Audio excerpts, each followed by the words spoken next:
कहानी की शुरुआत होती है कोजीरो नाम के एक बूढ़े आदमी से, जो कोरिया का एक बेहद मशहूर क्राफ्ट्समैन है। उसकी पहचान सिर्फ उसके काम से नहीं, बल्कि उसकी एक खास बात से भी है, वो देख नहीं सकता। फिर भी उसके बनाए हुए स्टैम्प्स इतने खूबसूरत होते हैं कि लोग हैरान रह जाते हैं कि आखिर एक अंधा इंसान इतनी परफेक्शन कैसे ला सकता है। उस दिन उसके घर में एक छोटा सा सेटअप लगा हुआ था, कैमरा, लाइट्स और कुछ लोग, क्योंकि एक न्यूज रिपोर्टर लीसा अपनी टीम के साथ उसका इंटरव्यू लेने आई थी। कमरे में एक शांत सा माहौल था, जहां कोजीरो अपने काम के बारे में बहुत ही सादगी से बात कर रहा था, और ठीक उसके पास थोड़ा पीछे खड़ा था उसका बेटा किम। किम पूरे समय चुपचाप अपने पिता को देख रहा था। उसकी नजरों में एक अजीब सा रिस्पेक्ट था, जैसे वो अपने पिता को सिर्फ एक इंसान नहीं बल्कि एक इंस्पिरेशन की तरह देखता हो। इंटरव्यू धीरे धीरे आगे बढ़ रहा था। लीसा कोजीरो के काम से काफी इम्प्रेस्ड थी, लेकिन उसके दिमाग में एक सवाल बार बार घूम रहा था। आखिरकार वो खुद को रोक नहीं पाई। उसने कोजीरो से पूछा, जब आपका बेटा इतना छोटा था और आपकी पत्नी आपको छोड़कर चली गई, तब आपने अकेले उसे कैसे पाला? ये सवाल सुनते ही माहौल थोड़ा बदल गया। कोजीरो कुछ सेकंड के लिए बिल्कुल शांत हो गया। उसके चेहरे पर कोई रिएक्शन नहीं था, लेकिन उसकी खामोशी बहुत कुछ कह रही थी। फिर बिना कुछ बोले उसने अपनी घड़ी में एक अलार्म सेट किया, और जैसे ही अलार्म बजा वो अचानक उठ खड़ा हुआ। उसने बहुत ही कैजुअली कहा कि अब ब्रेक का टाइम हो गया है, और वो कमरे से बाहर चला गया। उसके जाने के बाद कमरे में एक अजीब सी साइलेंस छा गई। लीसा को भी एहसास हो गया था कि उसने शायद कुछ ऐसा पूछ लिया है जिसे कोजीरो छूना ही नहीं चाहता। अब वो किम की तरफ मुड़ी। किम हल्की सी मुस्कान के साथ बोला, मेरे फादर ने आज तक मेरी माँ के बारे में मुझसे कुछ भी नहीं कहा। उसकी आवाज में क्यूरियोसिटी थी, लेकिन साथ ही एक खालीपन भी। वो आगे बोला, लेकिन मुझे लगता है वो एक बहुत अच्छी औरत रही होंगी, क्योंकि उन्होंने मेरे फादर को तब सपोर्ट किया जब वो कुछ देख भी नहीं सकते थे। किम की बातों में एक इनोसेंस थी, जैसे उसने अपनी माँ की एक इमेज खुद ही बना ली हो बिना कभी उसे देखे। तभी कोजीरो वापस कमरे में आ जाता है, और जैसे कुछ हुआ ही नहीं, इंटरव्यू फिर से शुरू हो जाता है। लेकिन उस छोटे से सवाल ने एक बहुत बड़ी कहानी को छेड़ दिया था। सीन कट होता है और शाम का समय हो चुका होता है। किम अपने पिता के कमरे में आता है। दोनों के बीच की बातचीत से साफ पता चलता है कि इन दोनों के बीच बहुत गहरी बॉन्डिंग है।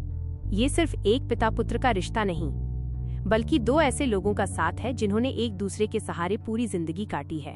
सब कुछ सामान्य लग रहा था, लेकिन तभी किम के फोन की घंटी बजती है। स्क्रीन पर पुलिस स्टेशन का नाम फ्लैश हो रहा था। किम कॉल उठाता है, और जैसे जैसे वो सामने से बात सुनता है, उसका चेहरा धीरे धीरे बदलने लगता है। उसकी आंखें फैल जाती हैं, सांसें तेज हो जाती हैं, जैसे किसी ने उसकी दुनिया को अचानक हिला दिया हो। पुलिस उसे बताती है कि उन्हें उसकी माँ की 40 साल पुरानी डेड बॉडी मिली है। ये सुनते ही किम के पैरों तले जमीन खिसक जाती है। अगले ही पल वो सीधे पुलिस स्टेशन के मोर्चरी रूम में होता है। वहाँ एक ठंडी सी जगह, जहाँ चारों तरफ सन्नाटा है, और बीच में रखी है एक बॉडी, जो अब बॉडी नहीं, सिर्फ एक कंकाल बन चुकी है। 40 साल, इतने लंबे समय तक जमीन में दबी रहने के बाद उसकी माँ की पहचान बस हड्डियों तक सीमित रह गई थी। किम धीरे धीरे आगे बढ़ता है, उसकी आंखें उस कंकाल पर टिक जाती हैं। उसके लिए ये सिर्फ एक स्केलेटन नहीं था, ये उसकी माँ थी, जिसे उसने कभी जाना ही नहीं। पुलिस ऑफिसर उसे बताते हैं कि ये कंकाल एक अपार्टमेंट के पास वाले जंगल से मिला है, और साफ है कि 40 साल पहले किसी ने उसकी माँ का मर्डर करके उसे वहाँ दफना दिया था। किम के दिमाग में एक ही सवाल घूम रहा था, इतने साल बाद आपको कैसे पता चला कि ये मेरी माँ ही है? ऑफिसर उसे बताते हैं कि कंकाल के कपड़ों में एक पुरानी आईडी मिली थी, जिसका चेहरा तो वक्त के साथ मिट चुका था, लेकिन नाम अभी भी साफ पढ़ा जा सकता था। और वही नाम उसकी माँ का था, लेकिन असली झटका अभी बाकी था। ऑफिसर आगे कहते हैं कि इस केस पर अब कोई कार्रवाई नहीं हो सकती, क्योंकि 40 साल पुराने इस केस की स्टैट्यूट ऑफ लिमिटेशन खत्म हो चुकी है। यानी अगर कातिल खुद सामने आकर कबूल भी कर ले, तो भी कानून उसे सजा नहीं दे सकता। ये सुनकर किम पूरी तरह टूट जाता है। उसे ऐसा लगता है जैसे उसकी माँ को दूसरी बार मार दिया गया हो, इस बार कानून ने। कुछ दिनों बाद किम और कोजीरो मिलकर यूनसुक, यानी उसकी माँ का अंतिम संस्कार करते हैं। वहाँ खड़ा किम एक ऐसे इंसान की तरह लग रहा था जिसने अपनी माँ को खोया भी है और पाया भी, लेकिन बहुत देर से। फ्यूनरल के दौरान वो अपने पिता की तरफ मुड़ता है, और पहली बार उसकी आवाज में सीधा सवाल होता है, क्या आपने बचपन में जो मुझे बताया था वो झूठ था? कोजीरो कुछ पल के लिए शांत रहता है, फिर धीरे से कहता है, मैं तुम्हारी माँ से सिर्फ रात में मिलता था, जब मैं काम से घर लौटता था। उसकी आवाज में ठहराव था, लेकिन उस ठहराव के पीछे कुछ छिपा हुआ था। और यहीं से इस कहानी की सच्चाई धीरे धीरे सामने आने वाली थी। कोजीरो कुछ पल तक चुप रहता है, जैसे वो अपने शब्दों को केयरफुली चुन रहा हो। फिर धीमी आवाज में कहता है, एक दिन जब मैं घर लौटा तो वो वहां नहीं थी और मुझे लगा कि वो किसी और के साथ मुझे छोड़कर चली गई। उसकी आवाज में कोई दर्द नहीं था, बस एक ठंडी सी सच्चाई थी। वो आगे कहता है, मैंने उसे ढूंढने की कोशिश नहीं की, क्योंकि उस वक्त मेरे लिए तुम्हें संभालना ज्यादा जरूरी था। ये सुनकर किम के चेहरे पर कंफ्यूजन साफ दिखता है। उसे ये बात समझ नहीं आती, या शायद वो समझना ही नहीं चाहता। वो थोड़ा रुककर पूछता है, ठीक है, लेकिन आपने उसके किसी रिश्तेदार को भी क्यों नहीं बताया? कोजीरो इस बार बिना रुके जवाब देता है, अगर उन्हें उसकी सच में चिंता होती तो वो खुद आते, लेकिन कोई नहीं आया। उसके शब्दों में एक अजीब सी कटुता थी, जैसे उसने सालों पहले ही ये चैप्टर बंद कर दिया हो। इसी बीच फ्यूनरल में एक और एंट्री होती है, लीसा। वो अपने कैमरामैन के साथ वहां आती है और बाकी लोगों की तरह सारे रिचुअल्स क्वाइटली ऑब्जर्व करती है, लेकिन उसका आना सिर्फ सिंपैथी के लिए नहीं था। उसके पीछे एक मकसद था। रिचुअल्स खत्म होने के बाद वो किम को साइड में ले जाती है। उसकी आवाज सॉफ्ट थी, लेकिन वर्ड्स बहुत सीधे। वो कहती है कि उसे उसकी माँ के लिए बहुत दुख है, लेकिन वो अपनी इंटरव्यू सीरीज को रोक नहीं सकती। ये सुनकर किम के अंदर हल्की सी नाराजगी उभरती है, क्योंकि इस वक्त जब उसकी दुनिया बिखरी हुई है, कोई उसके दर्द को स्टोरी बना रहा था। लेकिन लीसा यही नहीं रुकती। वो आगे कहती है, पुलिस इस केस को नहीं खोल सकती, लेकिन मैं खोल सकती हूँ। उसकी आंखों में एक डिटर्मिनेशन था। मैं अपनी इन्वेस्टिगेशन से तुम्हारे सामने उस इंसान का चेहरा ला सकती हूँ जिसने तुम्हारी माँ को मारा। ये एक ऑफर था या फिर एक डील? किम चुप हो जाता है। उसके दिमाग में इमोशंस और लॉजिक आपस में टकरा रहे थे। वो फैसला नहीं कर पा रहा था कि वो अपने पास्ट को फिर से जिंदा करना चाहता है या नहीं। लेकिन तभी माहौल एक बार फिर बदल जाता है। कुछ लोग फ्यूनरल में आते हैं, ऐसे लोग जिन्हें किम ने शायद सालों से नहीं देखा था। ये थे उसकी माँ के पुराने रिश्तेदार। उनमें 2 औरतें थीं जो उसकी माँ की सगी बहनें थीं, और उनके साथ एक लड़का जो किम का कजिन था। वो लोग सीधे किम के पास आते हैं और बिना ज्यादा घुमाए फिराए बात करते हैं। तुम्हारी माँ बहुत छोटी उम्र में घर छोड़कर चली गई थी और फिर कभी वापस नहीं आई। उनकी आवाज में कोई दुख नहीं था, बस एक पुरानी कहानी सुनाने जैसा लहजा था। फिर वो आगे कहते हैं कि उनके ग्रैंडफादर ने यूनसुक के नाम कुछ प्रॉपर्टी छोड़ी थी और अब वो सब किम को देना चाहते हैं। ये सुनकर कोजीरो के चेहरे पर हल्की सी चमक आ जाती है, लेकिन किम, वो कहीं और ही खोया हुआ था। उसके लिए ये सब मैटर ही नहीं करता था। वो धीरे से कहता है कि उसे थोड़ा समय चाहिए। फिर कुछ सेकंड रुककर एक बहुत ही सिंपल सी बात मांगता है, क्या आपके पास मेरी माँ की कोई तस्वीर है? उसका ये सवाल कमरे में एक अजीब सी खामोशी फैला देता है। उसकी आंटियां एक दूसरे की तरफ देखती हैं और फिर धीरे से कहती हैं, हमारे पास उसकी एक भी फोटो नहीं है। किम की आंखें वहीं रुक जाती हैं। उसे यकीन नहीं होता कि एक इंसान जिसकी आज फ्यूनरल हो रही है, उसकी एक भी तस्वीर दुनिया में नहीं है। फिर उसकी एक आंटी सच बताती है, वो बचपन से ही बहुत बदसूरत थी। ये शब्द जैसे हवा में तैरते हुए सीधे किम के दिल में जाकर चुभते हैं। उसे खुद से नफरत थी, इसलिए उसने कभी अपनी तस्वीर नहीं खिंचवाई। दूर खड़ी लीसा ये सब सुन रही होती है और अब उसका इंटरेस्ट क्यूरियोसिटी में बदल चुका था।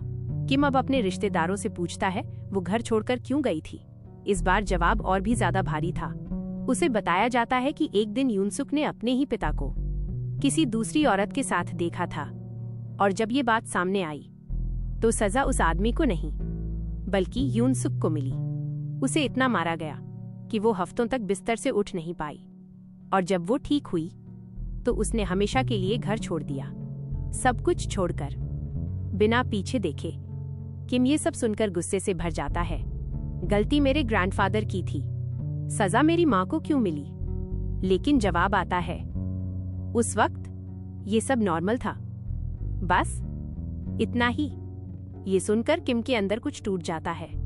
अगले दिन सभी रिश्तेदारों को मॉर्चरी बुलाया जाता है ताकि वो आखिरी बार यूनसुक के कंकाल को देख सकें। एक एक करके सब अंदर जाते हैं और बिना कुछ कहे बाहर निकल आते हैं, जैसे वो किसी इंसान को नहीं, एक बीती हुई गलती को देख रहे हों। किम आखिरी बार उस कंकाल को देखता है और शायद पहली बार उसे महसूस होता है कि ये सिर्फ एक केस नहीं है, ये उसकी माँ की कहानी है। जैसे ही वो बाहर निकलता है उसका फोन बजता है। लीसा का कॉल था। वो उसे बताती है कि उसने उस फैक्ट्री का पता लगा लिया है जहां उसकी माँ 40 साल पहले काम करती थी और अब वो वहां के पुराने वर्कर्स से मिलने जा रही है। फिर वो एक सीधा सा सवाल पूछती है, क्या तुम मेरे साथ चलोगे? किम कुछ सेकंड के लिए चुप रहता है, फिर पीछे मुड़कर आखिरी बार अपनी माँ के कंकाल को देखता है और बिना कुछ कहे इस इन्वेस्टिगेशन का हिस्सा बनने का फैसला कर लेता है। यहीं से अतीत के दरवाजे सच में खुलने वाले थे। किम तय वक्त पर उस होटल के बाहर खड़ा होता है। उसके चेहरे पर हेजिटेशन साफ दिख रही थी, लेकिन अंदर कहीं न कहीं वो सच्चाई जानना चाहता था। तभी लीसा तेजी से आती है और बिना वक्त गवाए उसे अंदर ले जाती है। होटल के अंदर एक छोटा सा कमरा, जहां पहले से 3 बुजुर्ग लोग बैठे हुए थे। ये वही लोग थे जिन्होंने कभी युनसुक के साथ उसी फैक्ट्री में काम किया था। कमरे का माहौल थोड़ा ऑकवर्ड था, क्योंकि ये कोई ऑफिशियल इंटरव्यू नहीं था, बल्कि एक कैजुअल मीटिंग का बहाना बनाकर इन्हें यहाँ बुलाया गया था। लेकिन असल में लीसा पूरी तैयारी के साथ आई थी। उसके बैग के अंदर एक छोटा सा स्पाई कैमरा चालू था, जो हर एक बात साइलेंटली रिकॉर्ड कर रहा था।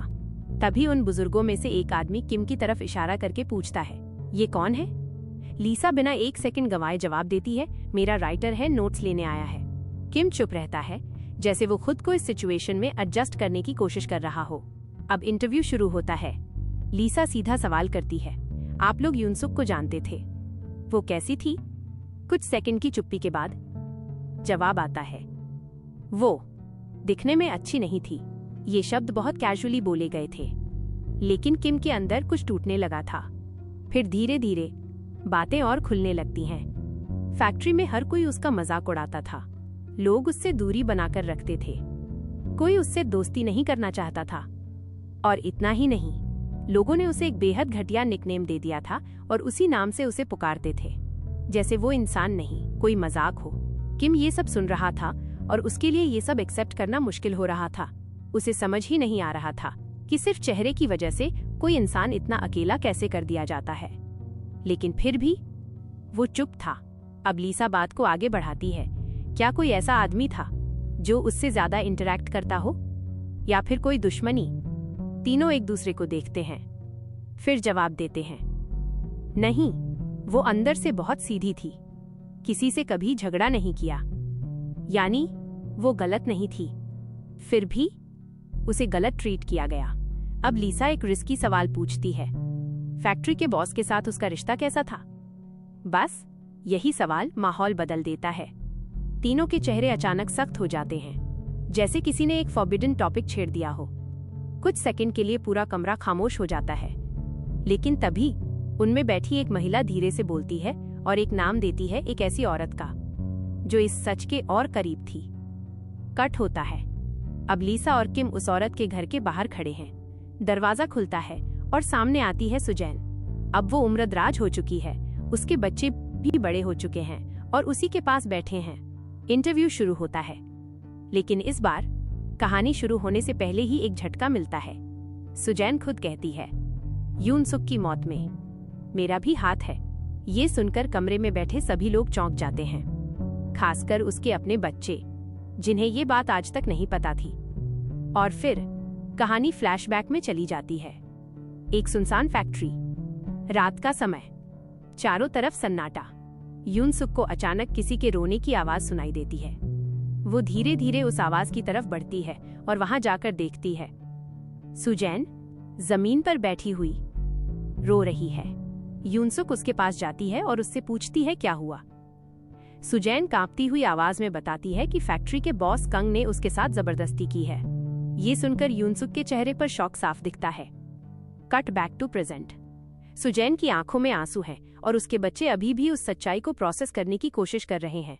वो आगे बताती है, वो आदमी बाहर से बहुत शरीफ लगता था, उसे फोटोग्राफी का शौक था, लेकिन असलियत बहुत गंदी थी। वो लड़कियों की तस्वीरें खींचता, फिर उन्हें अकेले बैठकर बार बार देखता और उसी में अपनी गंदी सैटिस्फैक्शन ढूंढता। फिर अगला दिन दिखाया जाता है। युनसुक फैक्ट्री पहुंचती है, जहां उसे पता चलता है कि सुजैन को नौकरी से निकाला जा रहा है। ये सुनते ही वो सीधा अपने बॉस कंग के ऑफिस में पहुंच जाती है।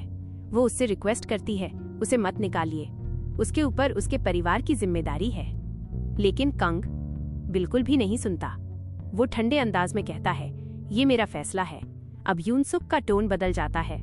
वो धीरे से कहती है, मुझे पता है आप उसे क्यों निकाल रहे हैं। और ये सुनते ही कंग का चेहरा बदल जाता है। अब ये सिर्फ एक एम्प्लॉय नहीं थी, ये उसके लिए खतरा बन चुकी थी। वो गुस्से में यूनसुक पर चिल्लाता है और उसे ऑफिस से बाहर निकाल देता है। कट होता है रात का समय। एक छोटा सा कमरा जहां यूनसुक अपने अंधे पति कोजीरो और छोटे बच्चे के साथ रहती है। कोजीरो महसूस करता है कि यूनसुक कुछ लिख रही है। वो पूछता है क्या, लेकिन यूनसुक कुछ नहीं बताती। उसकी खामोशी आने वाले तूफान का संकेत थी। अगली सुबह कंग फैक्ट्री के पास पहुंचता है, लेकिन आज कुछ अजीब था। लोग उससे बात नहीं कर रहे थे। छोटी बच्चियां जो पहले उसके साथ फोटो खिंचवाती थीं, अब उसे देखकर डर रही थीं। वो कंफ्यूज्ड होकर नीचे देखता है और वहां पड़े होते हैं कई सारे कागज। वो एक उठाता है और जैसे ही पढ़ता है उसका चेहरा सख्त हो जाता है। उसमें लिखा होता है कि वो एक दरिंदा है जो लड़कियों का शोषण करता है। और ये पढ़ते ही उसे समझ आ जाता है ये सब किसने किया है, यूनसुक ने। उसके बाद उसका गुस्सा फूट पड़ता है। वो अपने मैनेजर को बुरी तरह डांटता है क्योंकि उसने इस राज को छुपाने की जिम्मेदारी दी थी। लेकिन अब सब कुछ बाहर आ चुका था और इसी गुस्से में वो एक ऐसा फैसला लेता है जो कई जिंदगियां बर्बाद करने वाला था। वो आदेश देता है, सभी फीमेल वर्कर्स को निकाल दो। अगले ही पल फैक्ट्री में अफरा तफरी मच जाती है। लड़कियां अपना सामान समेट रही थीं। उनकी आंखों में गुस्सा भी था और डर भी। मैनेजर यूनसुक के पास आता है और उसे दोषी ठहराता है, ये सब तुम्हारी वजह से हुआ है। लेकिन यूनसुक पहली बार डरी हुई नहीं लगती। वो सीधा जवाब देती है, गलत मैंने नहीं किया, तुम्हारे बॉस ने किया है। उसकी आवाज में डर नहीं, सिर्फ सच्चाई थी। और यही सच्चाई अब उसके लिए खतरा बन चुकी थी। यूनसुक जैसे ही वहां से जाने लगती है, तभी पीछे से सुजैन उसे रोक लेती है और बिना कुछ सोचे एक जोरदार थप्पड़ उसके चेहरे पर मार देती है। आवाज पूरे कॉरिडोर में गूंजती है और यूनसुक वहीं खड़ी रह जाती है। उसकी आंखों में आंसू भर आते हैं। वो समझ ही नहीं पाती कि जिस इंसान के लिए वो खड़ी हुई वही आज उसे सजा दे रहा है। Cut to present. सुजैन की आंखों से आंसू बह रहे थे। वो टूटती हुई आवाज में कहती है, मुझे आज तक उस एक थप्पड़ का पछतावा है। कमरे में बैठे सभी लोग चुप थे, उसके अपने बच्चे भी। वो आगे बताती है, उसे डर था कि अगर कंग फंस गया तो वो अपने साथ साथ उसका नाम भी बाहर ले आएगा। और उस वक्त सजा कभी गुनहगार को नहीं मिलती थी, बल्कि बदनामी सिर्फ पीड़ित को झेलनी पड़ती थी। मैं डर गई थी और उसी डर ने मुझे कायर बना दिया। ये कहते कहते वो फूट फूट कर रोने लगती है।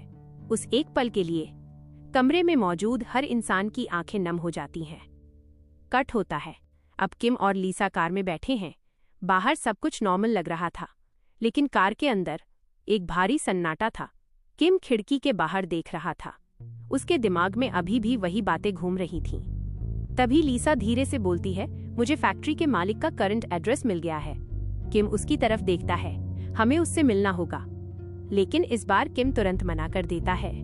उसके लिए ये सब बहुत ज्यादा हो चुका था। लेकिन लीसा उसे समझाती है, अगर तुम सच में अपनी माँ के लिए जस्टिस चाहते हो तो तुम्हें ये सब झेलना पड़ेगा। उसकी आवाज में दबाव नहीं, बल्कि सच्चाई थी। कुछ सेकंड की चुप्पी के बाद किम धीरे से हाँ कर देता है। कट होता है। अब दोनों कंग के घर के बाहर खड़े हैं। एक छोटा सा घर जिसे देखकर कोई नहीं कह सकता कि यहाँ कभी इतना बड़ा आदमी रहता था। दरवाजा खुलता है और अंदर बैठा है कंग। उम्र ने उसे कमजोर कर दिया था। उसका शरीर ठीक से हिल भी नहीं पा रहा था, लेकिन उसकी आंखों में अभी भी वही गंदगी जिंदा थी।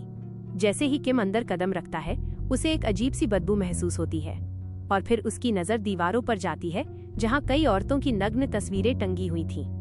पुरानी, धुंधली, लेकिन आज भी उस आदमी की सोच को साफ दिखाती हुई। इतने सालों बाद भी कंग बिल्कुल नहीं बदला था।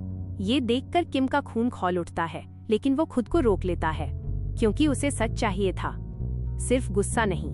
अब लीसा बातचीत शुरू करती है। वो कंग को यूनसुक के बारे में याद दिलाती है।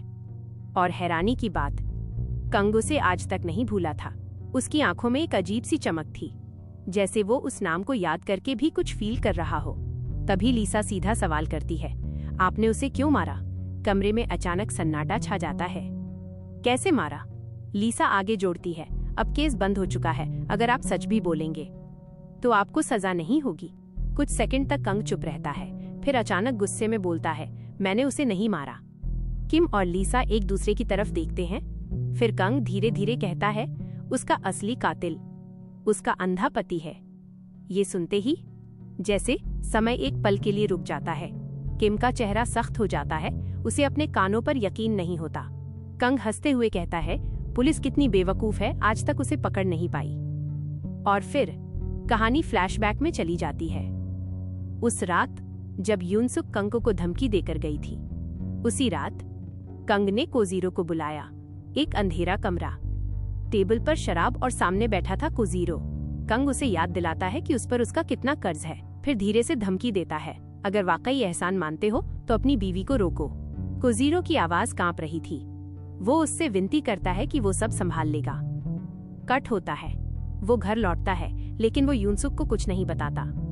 और उसी वक्त यूनसुक वही नोट्स लिख रही होती है जो अगली सुबह पूरी कॉलोनी में फैलने वाले थे। उन नोट्स के बाद कंग का गुस्सा फूट पड़ता है। वो अपने गुंडों को कॉल करता है और एक सीधा ऑर्डर देता है, उसका मुंह बंद करो। रात का समय, कुछ गुंडे घर में घुसते हैं और यूनसुक को जमीन पर गिराकर बेरहमी से पीटना शुरू कर देते हैं। उसका अंधा पति बार बार उनसे भीख मांग रहा था, उसे छोड़ दो, लेकिन कोई नहीं सुनता। कुछ देर बाद वो उसे अधमरी हालत में छोड़कर चले जाते हैं। लेकिन कहानी यही खत्म नहीं होती। अगले दिन यूनसुक खुद कंग के घर पहुंचती है। गुस्से में उसका कॉलर पकड़ लेती है, लेकिन उसके लोग आकर उसे छुड़ा देते हैं। अब कंग कहता है, मैंने उन्हें कहा था उसकी हड्डियां तोड़ दो, लेकिन जब वो ऐसा नहीं कर पाए तो उसने उन्हें दोबारा भेजा। और इस बार जो उन्होंने देखा वो उससे भी ज्यादा खतरनाक था। उनके सामने कोजीरो अपनी ही पत्नी की लाश को जंगल में गाड़ रहा था। एक अंधा आदमी अपने ही हाथों से सब खत्म कर चुका था। गुंडे ये सब देखकर चुपचाप लौट गए, क्योंकि अब करने के लिए कुछ बचा ही नहीं था। Cut back to present. Kim की मुट्ठियां भीग चुकी थीं। उसे लग रहा था कि ये सब झूठ है, लेकिन सच उसी के सामने खड़ा था। उसका मन कर रहा था कि वो कंग को वहीं खत्म कर दे, लेकिन फिर उसे एहसास होता है कुदरत ने उसे पहले ही सजा दे दी है। उसकी हालत, उसका अकेलापन, सब कुछ। इसलिए किम बिना कुछ किए वहां से चला जाता है। लेकिन उसके अंदर अब एक और तूफान उठ चुका था। क्या उसका अपना पिता उसकी मां का कातिल था? इस सवाल का जवाब पाने के लिए वो सीधे घर जाता है, और इस बार वो अपने पिता का सामना करने वाला था। फ्लैशबैक में कहानी और पीछे जाती है। कोजीरो की जिंदगी कभी इतनी आसान नहीं थी। वो एक छोटे से स्टॉल से अपना काम शुरू करता है, एक कोना जहां वो दिन भर बैठा रहता था, 10-10 घंटे, बस इंतजार करता हुआ। लेकिन कोई नहीं आता। पूरा मार्केट भरा रहता, हर दुकान पर भीड़, सिर्फ एक स्टॉल हमेशा खाली, कोजीरो का। लोग आते, देखते और बिना रुके आगे बढ़ जाते। लेकिन फिर एक दिन कुछ अलग होता है। उसके सामने कोई रुकता है। वो थी यूनसुक। कोजीरो उसे देख नहीं सकता था, लेकिन उसने उसकी मौजूदगी को महसूस किया। और पहली बार उसने किसी ग्राहक को एक ग्राहक नहीं, बल्कि एक इंसान की तरह ट्रीट किया। वो बिना किसी झिझक के उसके लिए एक स्टैंप बनाता है और पैसे लेने से मना कर देता है, क्योंकि वो उसकी पहली कस्टमर थी। ये एक छोटी सी बात थी, लेकिन यूनसुक के लिए ये बहुत बड़ी थी, क्योंकि शायद पहली बार किसी ने उसे बिना जज किए देखा था। उस दिन के बाद वो बार बार वहां आने लगी, कभी बात करने, कभी बस बैठने, और कई बार उसके लिए खाना लेकर। धीरे धीरे दो अजनबी एक दूसरे के सबसे करीब हो गए। लेकिन दुनिया उनकी इस कहानी को सीधा नहीं रहने देने वाली थी। मार्केट के बाकी लोग जो हर चीज में मजाक ढूंढ लेते थे, उन्होंने कोजीरो के साथ खेल खेलना शुरू कर दिया। वो उससे कहते, जो लड़की तुमसे मिलने आती है वो बहुत खूबसूरत है, बिल्कुल हीरोइन जैसी। ये सब वो मजाक में बोल रहे थे, लेकिन कोजीरो जो देख नहीं सकता था, उसने इन बातों को सच मान लिया। उसके लिए यूनसुक सिर्फ एक अच्छा इंसान नहीं, बल्कि एक खूबसूरत सपना बन गई। और फिर एक दिन उसने पूरे बाजार के बीच उससे शादी कर ली। लोग खड़े होकर देख रहे थे। कुछ हंस रहे थे, कुछ मजे ले रहे थे, लेकिन किसी ने भी उसे सच नहीं बताया, क्योंकि उनके लिए ये एक इंसान की जिंदगी नहीं, एक मजाक था। एक बदसूरत औरत और एक अंधा आदमी, दोनों को जोड़कर उन्होंने अपनी हंसी का सामान बना लिया था। समय बीतता है और कुछ साल बाद कोजीरो के घर उसका एक दोस्त आता है। दोनों बैठकर बातें कर रहे होते हैं और कोजीरो अचानक हंसते हुए कहता है, तुम सोच रहे हो ना कि मैंने इतनी सुंदर औरत को कैसे पा लिया। उसके चेहरे पर गर्व था, जैसे उसने कोई बड़ी जीत हासिल की हो। उसका दोस्त कुछ सेकंड के लिए चुप हो जाता है। वो समझ जाता है कि कोजीरो एक झूठी दुनिया में जी रहा है। वो धीरे से कहता है, हाँ, वो दिल से बहुत सुंदर है। लेकिन कोजीरो तुरंत बोलता है, सिर्फ दिल से नहीं, वो वैसे भी बहुत खूबसूरत है और मुझे पता है तुम भी उसे पसंद करते हो। अब उसका दोस्त समझ जाता है कि ये सिर्फ गलतफहमी नहीं, एक इल्यूजन है। और फिर वो सच बोल देता है, धीरे लेकिन साफ, तुम्हारी वाइफ सुंदर नहीं है, वो बहुत अलग दिखती है। ये शब्द कोजीरो के लिए किसी झटके से कम नहीं थे। वो मानने को तैयार नहीं था, लेकिन उसके दिमाग में पहली बार शक पैदा हो चुका था, और यही शक अब उसकी पूरी दुनिया बदलने वाला था। उसका चेहरा किसी मॉन्स्टर जैसा है, ये शब्द कोजीरो के दिमाग में गूंजते रहते हैं। वो मानना नहीं चाहता था, लेकिन अब शक उसके अंदर जड़ पकड़ चुका था। अगले दिन जब यूनसुक उससे मिलने आती है तो कोजीरो पहली बार उसके आसपास की आवाजों को ध्यान से सुनता है, लोगों की धीमी हंसी, फुसफुसाहट, और फिर उसे सच्चाई समझ में आ जाती है कि इतने सालों से लोग उसका मजाक उड़ा रहे थे, उसके अंधेपन का और उसकी शादी का। उस दिन कोजीरो के अंदर कुछ टूट जाता है। उसे लगता है अगर वो इस जगह से दूर चला जाएगा तो शायद ये सब खत्म हो जाएगा, और फिर वो अपनी पूरी ताकत लगा देता है काम में, नाम कमाने में, और आखिरकार वो उस मोहल्ले को छोड़ देता है। लेकिन जगह बदलने से इंसान के अंदर के जख्म नहीं बदलते। उसकी इनसिक्योरिटी अब उसके साथ हर जगह जाने लगी। जहां भी वो यूनसुक के साथ जाता, लोग उसे देखते और हंसते, कोई उसके अंधेपन पर तो कोई उसकी पत्नी के चेहरे पर। धीरे धीरे ये सब उसके लिए असहनीय हो गया। अब वो सिर्फ दुनिया से नहीं, खुद अपनी पत्नी से भी दूर होना चाहता था। और फिर एक रात जब कंग के भेजे हुए गुंडे घर में घुसते हैं और यूनसुक को बेरहमी से मारना शुरू करते हैं, कोजीरो सब कुछ सुन रहा था। वो जानता था क्या हो रहा है, लेकिन इस बार उसने मदद नहीं की। वो खड़ा रहा, चुप और मन ही मन। एक खतरनाक ख्याल उसके अंदर जन्म ले चुका था, काश ये इसे मार दे ताकि उसे इस बोझ से छुटकारा मिल जाए। लेकिन गुंडे उसे जिंदा छोड़कर चले जाते हैं, और यहीं से कोजीरो के अंदर का अंधेरा पूरी तरह बाहर आ जाता है। अगली रात घर के अंदर सन्नाटा था, और उसी सन्नाटे में कोजीरो ने अपने ही हाथों से यूनसुक का गला दबा दिया।